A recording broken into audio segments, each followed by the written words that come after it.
জয় হিন্দ বন্ধুরা, এই মুহূর্তে গুরুত্বপূর্ণ একটা আপডেট তোমাদের জন্য নিয়ে চলে এসেছি। সেটা হলো লেডি কনস্টেবলের যে ইন্টারভিউ এবং রেজাল্ট সম্পর্কিত বিশাল বড় একটা গুরুত্বপূর্ণ আপডেট এইমাত্র পেলাম, যেটা তোমাদের জন্য নিয়ে চলে এসেছি। তো ভিডিওটা সম্পূর্ণ দেখবে এবং ভিডিওটা বেশি বড় করবো না, অল্পের মধ্যে তোমাদেরকে জানিয়ে দেবো।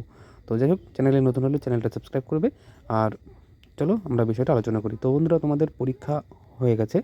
তো ফাইনালি তোমাদের কিন্তু রেজাল্ট কিন্তু খুব তাড়াতাড়ি আসছে এবং রেজাল্ট আসলে কিন্তু তোমাদের ইন্টারভিউটাও কিন্তু খুব তাড়াতাড়ি হয়ে যাবে। মানে কোনো রকম কিন্তু তোমার হাতে কিন্তু সময় পাবে না।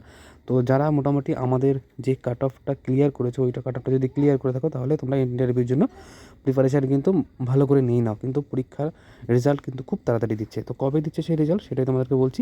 তো বন্ধুরা, তোমাদের রেজাল্ট বলছি, তোমাদের মোটামুটি 15 থেকে 18 তারিখের মধ্যে কিন্তু তোমাদের রেজাল্ট কিন্তু আসবে। একটা বিশাল বড় সম্ভাবনা কিন্তু, ঠিক আছে? যেটা আমি পাওয়া খবর, কিন্তু আমি এক্স্যাক্ট তোমাদের ডেটটা বলছি না, কারণ এখানে বললে বলা যাবে না। তবে তোমাদের একটা হিন্টস দিলাম, 15 থেকে 18 তারিখের মধ্যে তোমাদের কিন্তু রেজাল্ট আসছে, ঠিক আছে? আর তোমাদের ইন্টারভিউ কিন্তু জন্য কিন্তু কোনোরকম কোনো সময় পাবে না সেরকমভাবে, ঠিক আছে?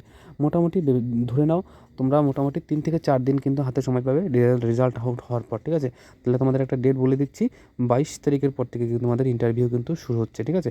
খুব একটা গুরুত্বপূর্ণ আপডেট, তোমাদের ইন্টারভিউ কিন্তু 22 তারিখের পর থেকে কিন্তু ইন্টারভিউ শুরু হচ্ছে, ঠিক আছে? তো রেজাল্ট আসছে তোমাদের 15 থেকে 18 তারিখের মধ্যে, এবং তার ঠিক 4-5 দিন পরেই কিন্তু তোমাদের কিন্তু ইন্টারভিউ শুরু হচ্ছে। তো যাই হোক, কতটা ইম্পর্টেন্ট লাগলো ভিডিওটা, এটা একটা কমেন্টসের মাধ্যমে জানাবে। তো দেখা হচ্ছে নেক্সট ভিডিওতে। তখন সবাই ভালো থাকবে, সুস্থ থাকবে।